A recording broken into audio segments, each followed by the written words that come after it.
Hello， 大家好，我是一小点儿。本期视频跟大家分享一款原料非常简单，不添加任何蛋奶、黄油的纯素吐司。这款吐司我们采用中种法来制作。先来制作中种面团，水用微波炉加热10秒钟，到微微有点温，不超过40度的程度。水温过高会把酵母烫死。加入酵母化开，然后倒入到高筋面粉中，边加边搅拌，再改用手揉成团。使用中种面团可以让我们做出的吐司口感和风味都更好，保持柔软的时间也更久。揉成团之后先盖好，静置5分钟，让水和面粉充分融合一下。5分钟之后再来揉几下，将面团揉成大致光滑即可。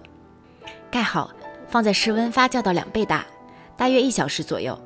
室温比较低，可以适当延长时间。发酵到2倍大之后，将面团转移到冰箱冷藏发酵1晚。这个面团最多可以放在冰箱3天。第2天我们来制作面包。中种面团直接从冰箱里拿出来就可以使用，不需要回温，这样可以防止面团揉面之后温度变得太高。向厨师机的搅拌盆中加入高筋面粉，将中种面团撕成小块加进来。水量可以根据自己的面粉吸水性稍微进行调整，如果不确定，可以先预留5毫升，以免面团太黏。糖量可以根据自己的口味适当进行增减，喜欢甜味明显的可以适当增加糖量。盐在面包面团中可以起到增强面筋的作用，必不可少。根据自己的厨师机选择合适的档位，每款机器的揉面速度和效率都不一样。没有厨师机可以参考我之前发过的手揉面教程来手揉面团。第一阶段，我们先把面团揉到像这样，能够抻出一个厚膜的程度，然后加入玉米油。你也可以用其他液态的植物油代替，但是最好选择味道不重的油。味道重的油会让您的面包味道很奇怪，比如用花生油做出的面包就会有很重的花生油味，并不好吃。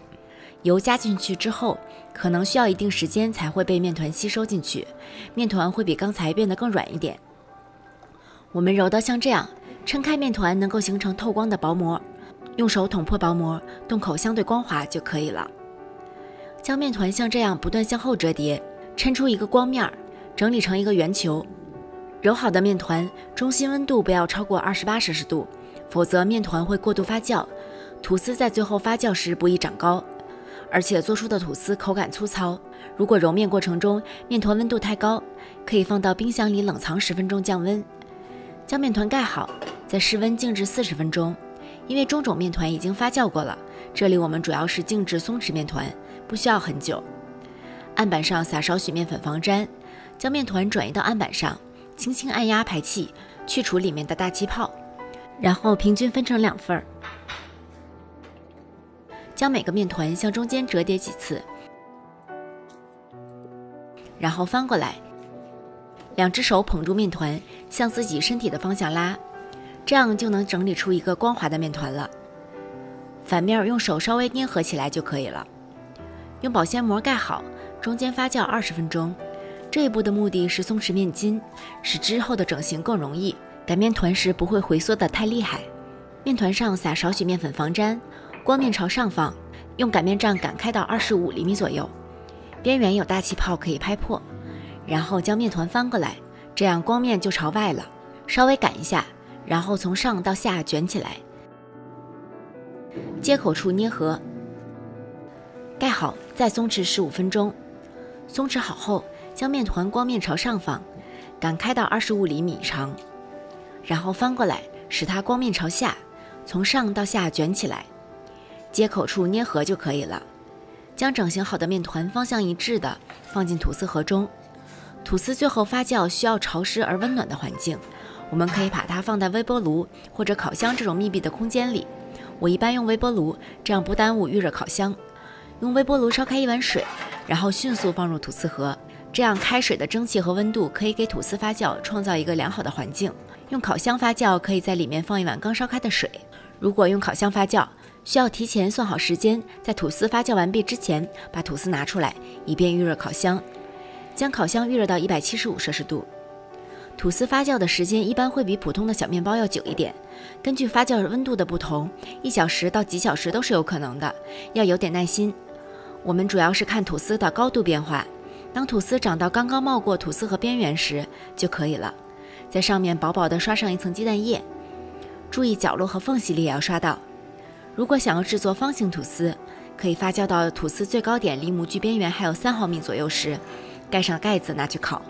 将吐司放在预热好的烤箱中，根据自己的烤箱大小选择合适的高度，注意顶部不要离发热管太近。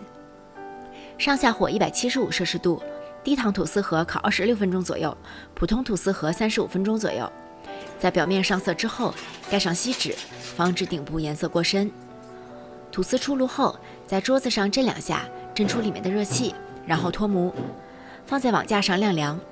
晾凉也是吐司制作的一部分，它可以让吐司中残余的酒精和酸气挥发掉，所以不要急于把它掰开，要有点耐心哦。这款吐司制作材料非常简单，没有任何蛋、奶、黄油，不仅适合吃素或者对以上材料过敏的人食用，就算家里食材不全，用家中最基本的食材也能制作这款吐司。我们来看看这么简单的食材做出的吐司，它的效果如何？结果显而易见，你完全看不出这是一款不加任何蛋奶黄油的吐司。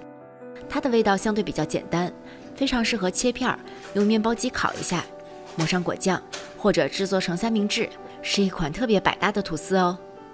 谢谢大家的收看，如果你喜欢这个视频，请不要忘记帮它点赞、转发、收藏，同时不要忘记关注我的频道哦。我是一小点儿，我们下期再见。